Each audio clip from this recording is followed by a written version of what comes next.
In November 2024, the I Want to Find project received 6,876 applications from Russians to search for their relatives, servicemen of the Russian armed forces who went missing while fighting against Ukraine. The places with the greatest such losses are still in Pokrovsky and Bakhmut districts of the Donetsk region, as well as the Kursk region of the Russian Federation. This was reported in the Telegram channel of the Single Center for Receiving Requests for Surrender, I Want to Live.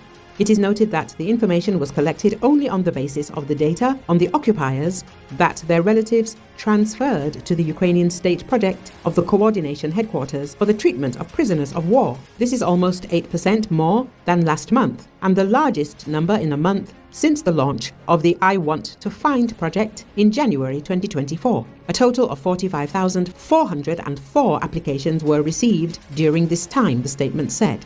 It is noted that in November, the total number of those found through I Want to Find increased by 223 people and amounted to 1,538 servicemen. Of these, 1,458 occupiers had the status of prisoners of war and 80 were found among the dead. Since there were no prisoner exchanges in November, the number of those who returned home did not change, 346 people.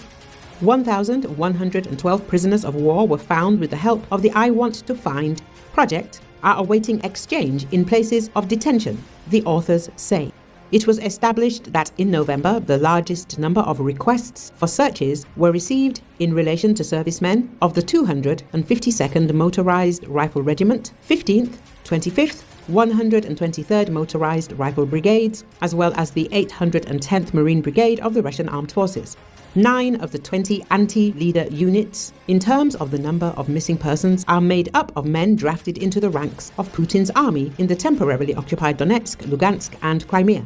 The places of greatest losses on the Ukrainian front, in addition to the Pokrovsk and Bakhmut directions, are also the Kupiansk and Chugoev districts of the Kharkov region, Severodonetsk, Luhansk region, Svadovsky, Kramatorsk, Volnovakha, Donetsk region, Pologovsky district of the Zaporizhia region. As in October, the most active in the search for the missing occupiers were their wives and sisters, who accounted for 55% of all applications to the project. Most of them came from Moscow and the Moscow region of the Russian Federation. The Republic of Bashkortostan, Rostov region and Krasnodar region remain the stable anti-leaders in the number of missing soldiers of the Russian army.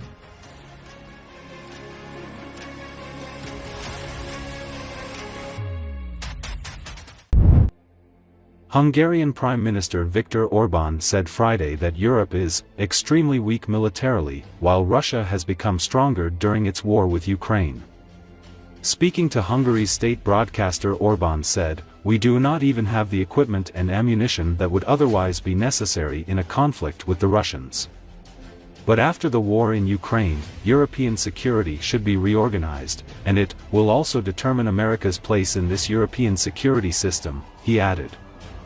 Orbán, a leading figure of the far right in Europe, has long pursued close ties with incoming U.S. President Donald Trump, and was the first EU leader to publicly endorse the Republican during his campaign for president.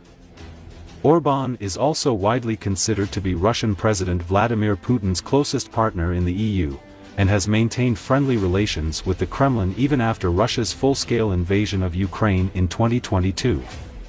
More recently, Orbán has continually insisted that Trump, once elected president, would bring an end to the war in Ukraine, and has framed the conflict as a proxy war between Russia and the United States.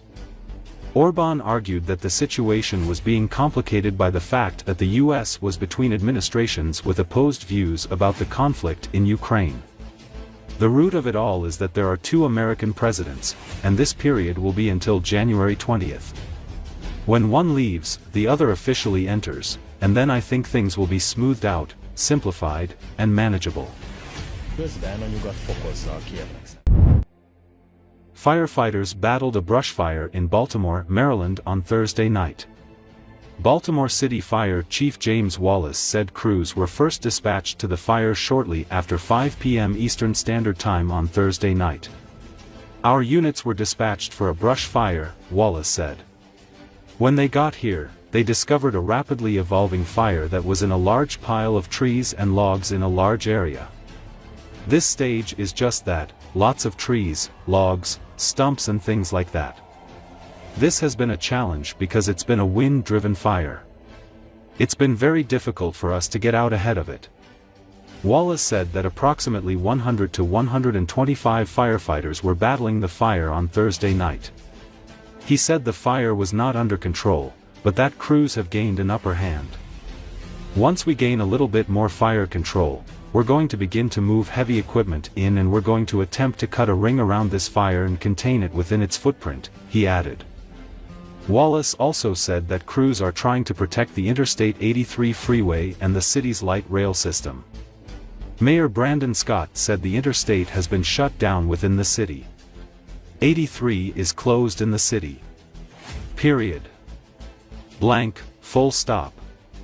Scott also said that the light rail is closed in some areas and at least 2 high schools will be closed on Friday.